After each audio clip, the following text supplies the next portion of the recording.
alien spacecraft, unearthly metals, space-time warps, and secretive government operatives. These are all staples of the science fiction genre. They're so ubiquitous they've popped up in everything from Men in Black to Independence Day.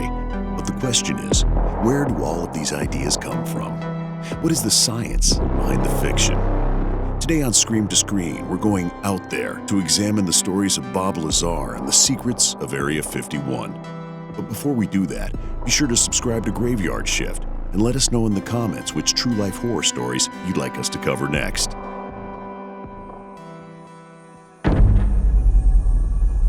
Area 51, one of the most mysterious places in the greater United States, perhaps in all the world.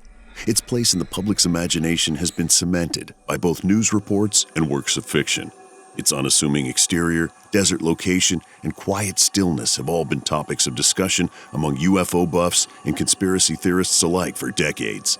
Some call Area 51 the epicenter of all government research related to extraterrestrial life. Others believe it to be a so-called black site facility where new types of aeronautics are routinely tested. Located in the Nevada wilderness and commonly designated as Homey Airport, KXTA, or Groom Lake, this secret, though famous military base has long-standing connections to unexplainable flying objects, supposed alien life forms, and secret government experiments. It is a constant source of speculation and public debate, and for a few rabid individuals, Area 51 inspires a voracious devotion. The reason the place is called Area 51 is a matter of debate. Some sources claim that the numerical moniker was derived from the Atomic Energy Commission numbering grid. Others maintain that can't be, because Area 51 doesn't exist on that grid. Still others say that's exactly the point. The history of Area 51 is something of an enigma as well. It's thought to have been built sometime around the Second World War and later used for various flight testing scenarios. There's been confirmation that aircraft such as the SR-71 Blackbird, the F-117A stealth fighter jet, and other cutting-edge aircraft and aeronautic technologies have been developed and tested at the facility. It's hard to know when Area 51 really entered public awareness. Today it feels like it's been around forever. But perhaps the best reason many Americans became aware of and fascinated by Area 51 is that the highly secretive facility is rumored to be the location of recovered crash debris from the Roswell incident. Is Area 51 home to the wreckage of an alien spacecraft and the remains of extraterrestrial life?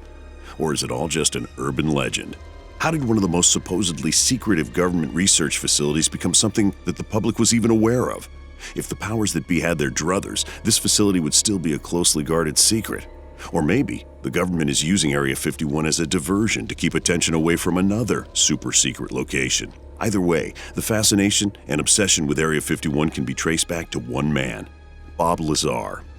In fact, the only thing that's certain about Area 51 is that it existed in one fashion prior to Bob Lazar and a completely different way after this unassuming man started telling his story. Robert Scott Lazar was born on January 26, 1959. He supposedly graduated from Pierce Junior College in Los Angeles and claims to have accrued multiple scientific and mathematics degrees from MIT. However, as you'll learn throughout this episode, Bob Lazar is not the most reliable of narrators. These colleges show no record of him having ever attended their institutions. Could this discrepancy be because he's being untruthful? Or is there an alternate history? A black-clad hand expunging his records? Could these records have been wiped clean as part of his contract to work at Area 51? We may never know. Lazar claims to have worked at a Los Alamos research center after graduating. However, when reporters asked for proof of his employment there, the research center claimed to have no record of him ever being there. And this is made all the more confounding by the fact that during this time, Lazar was featured in a local newspaper for his invention of a fully functional jet car. Coincidence or something darker? You be the judge. Lazar claims he was a theoretical mathematician and engineer, recruited by the Department of Defense to work among some of the best and brightest minds, with a mission to crack a seemingly unsolvable problem. He and his colleagues were allegedly working on a top-secret project to achieve a scientific breakthrough the likes of which humankind had never seen. He claims they were transported to an Area 51 site called S4, where they were instructed to take apart and analyze an alien spacecraft. Lazar says that there were multiple teams of people working on the project, and each team was given a highly specific and specialized mission. Perhaps this was so that no team had any detailed knowledge of what the other teams were doing or discovering. There was a team of metal analysts attempting to identify the material out of which the spacecraft was constructed. There was a team that was working to understand what appeared to be the craft's weapons system, a highly advanced means of energy projection that was well beyond anything that existed on Earth. And the team that Lazar was a member of worked to reverse engineer the spacecraft's highly advanced propulsion system. According to Lazar, the craft flew, so to speak, not by converting a substance into propulsive energy, but rather by warping the fabric of reality itself. Lazar says this was seemingly accomplished with a substance codenamed Element 115, the fuel for the engine, which apparently could warp space-time by generating an anti-gravity field. Lazar's team's goal was to comprehend the components of this hitherto unknown element. Lazar says he became obsessed with understanding how Element 115 worked. He was driven to decode these mysteries of the universe, to understand how deep space travel could be achieved by warping the space-time continuum. Then one day, out of the blue, he was removed from the project and released from his service at Area 51. He was dumbfounded. Why would this happen? What had he done? Was there a force behind the scenes who realized he was getting too close to uncovering the truth? These fears were compounded when, as he was getting on a freeway, he claimed someone shot at him, blowing out the tires on his vehicle. Lazar was fearful for his life and made a choice. He would go public. He would confess what he had witnessed, because once he became a public figure, exposing these outlandish claims, he could not be disappeared, so to speak. What has come to light since his removal is that Lazar, like everyone on his team, was being surveilled and watched by higher powers. They had uncovered that Lazar's wife was having an affair, and fearing a mental break that would affect the work that he was doing for them, they let him go. Bob Lazar reached out to noted broadcast journalist George Knapp to tell his story.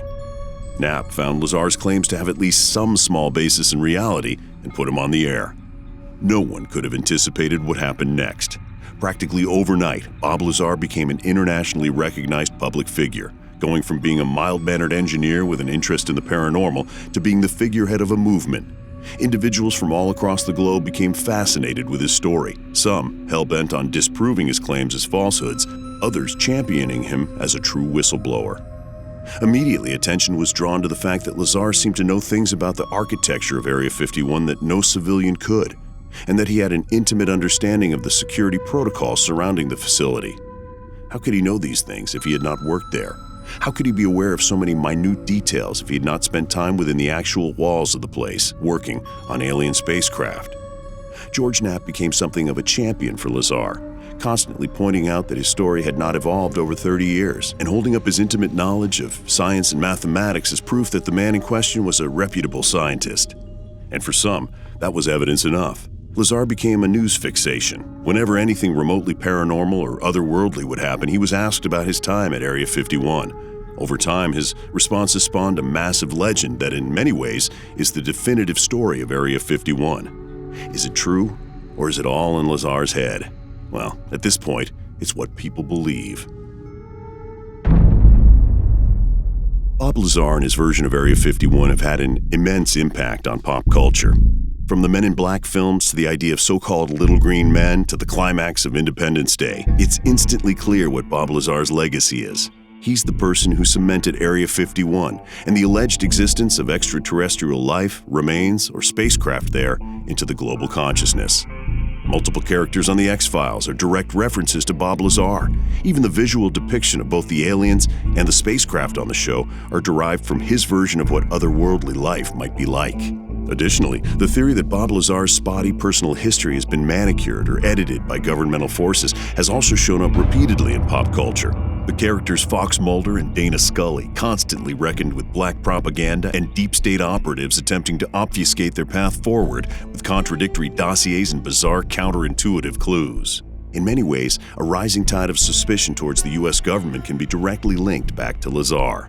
His claims that everything is not as it seems, coupled with the ever-present turmoil of the modern political landscape, serve as a perfect undergirding to anyone who might be wary of those in power.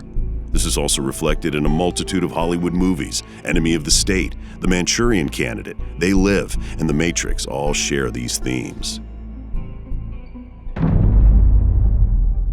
Bob Bob Lazar has obviously had a massive impact on pop culture and potentially revealed some of the most astounding information that any human being has ever relayed. However, since his claims cannot be fully verified, this information has lingered only in the darker circles of society for going on 3 decades now. And that begs the question, is there something that could be done to verify Lazar's assertions? For example, if he had some of that element 115 he mentioned, that could change everything, right? Well, in 2003, a team of both Russian and American scientists at the Joint Institute for Nuclear Research in Dubna, Russia, synthesized a brand new element and called it moscovium. It was given the atomic number 115. So what do you think? Do you believe Bob Lazar and his bombshell claims of a substance that bends the very fabric of space and time? After all these decades at the forefront of the public's fascination with UFOs and the possibility of extraterrestrial life, why is Area 51 still shrouded in mystery? Will all the recent Pentagon transparency about UFOs and unidentified aerial phenomena finally lift the veil of secrecy about the contents and function of Area 51? Let us know in the comments below if you've got the courage. Like, share, and subscribe to Graveyard Shift. And come back next time to find out what else will make it from Scream to Screen.